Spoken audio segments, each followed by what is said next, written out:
Thank you very much, Joe and Kobe. Cloud9 didn't really put up much of a defense there in game number 2 of the series.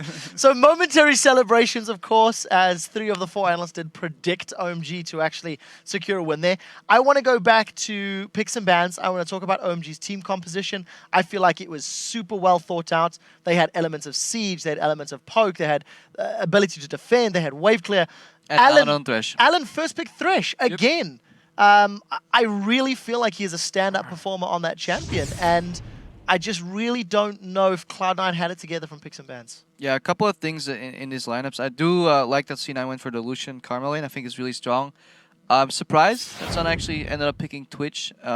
Although Thresh Twitch, in my opinion, is really iffy to play against Karma Lucian. And if that 2v2 matchup would have happened, it could have gone into Cloud9's favor. However, the early game, initially, it seemed that Cloud9 was winning out, but the way it ended up playing out was so much in OMG's favor. Twitch got free farm, Cloud9 had the tools and the option to initiate either a 3-man push, send Karma back to base, and hold the respective 3-man push on the other side of the map, or even go for a full flat-out 4-man push, and they just didn't do it, and I'm really surprised why they did not do that. It ended up giving free farm to Twitch on bot lane. In the mid lane, Ziggs was bullying the Orianna lane. Sadly, we didn't have the fake performance there, just dodging all the bombs, and it just showed that OMG got everything they wanted, and then they played out the game beautifully.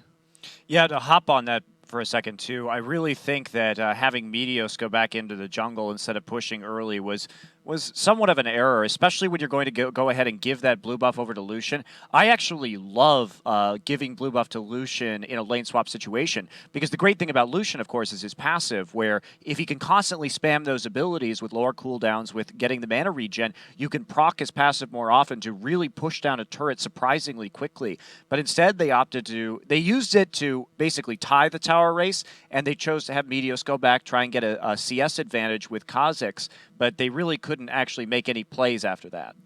And actually also the whole Kha'Zix one here, it was one of the first times it was left open for Meteors.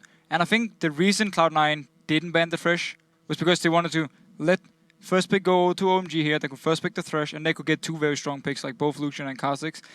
However, for them, the fact that Pantheon was a jungle option for Pomelo here, and he didn't even mind giving away the Kha'Zix, was an issue. And we actually have a replay, we can just bring it up on our screens here, where we really see how good OMG and Pomelo is when it comes to playing Pantheon as well, and how confident they are. It's a champion everyone in LPL actually uses because it's so good at engaging these fights here. And first thing we need to notice, however, is the wave clear from Ziggs. We talked about it so many times, how annoying it is to play against. If we just roll the clip, it's a very big wave coming in here. Cloud9 actually starting the push, forcing Go going the wrong way around here so he can't defend. Ziggs ultimate though, everyone has to back away. It's very annoying and very effective. However, though, here's the fit. Notice the Pantheon ultimate. There's 3 members from Cloud9 and only Go going and Pomelo going down. They're 2 versus 3. But they're so confident in this, and because Sneaky has no summoners at this point, they just go straight for him. Ziggs then joins in, Alan joins in. Link here, if you notice him down on your minimap in the end, he should actually just stay at mid lane and take the tower. Miniwave already hit down to the tower. He tried to move out and help his team, didn't work though. You brought it up a little bit already, but I do think the cornerstone of this composition, aside from Alan's Thresh, really is the Ziggs. It's so C9's bread and butter is rotations, and the normal laws of rotations don't apply in a game with Ziggs in there, because I've had this happen to me. You force them in a lane and then you rotate through the river and you said, I'm going mid, and then you realize Ziggs has infinite amounts of wave clear. Then you go back to your bottom lane and say, let's siege this tower. No, he'll just throw his ulti out. It's so impossible to play against it, like rotation-wise.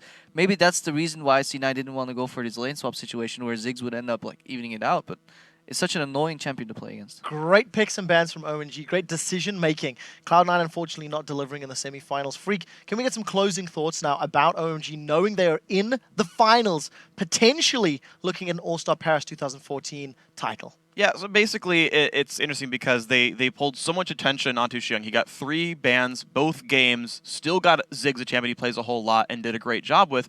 And then, of course, it just left open the rest of the team. And I know you guys have talked about SKT saying, well, you can shut Faker down, but the rest of the team will excel.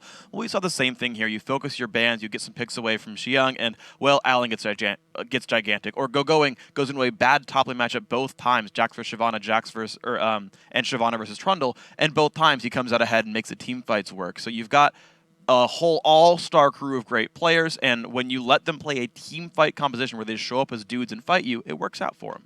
And just credit to OMG as well for changing up the things. The last game here, even when they ganked top lane, Pomelo instantly moves down to the dragon. It's actually where they baited out the fight, which gave them the big lead. So in general, it's just good to see them change up the things and not just run around the map, focus on getting kills, but actually really going for objectives as well. Well-deserved victory by OMG. I believe that we are ready for the post-game interview. Shox is waiting with Sun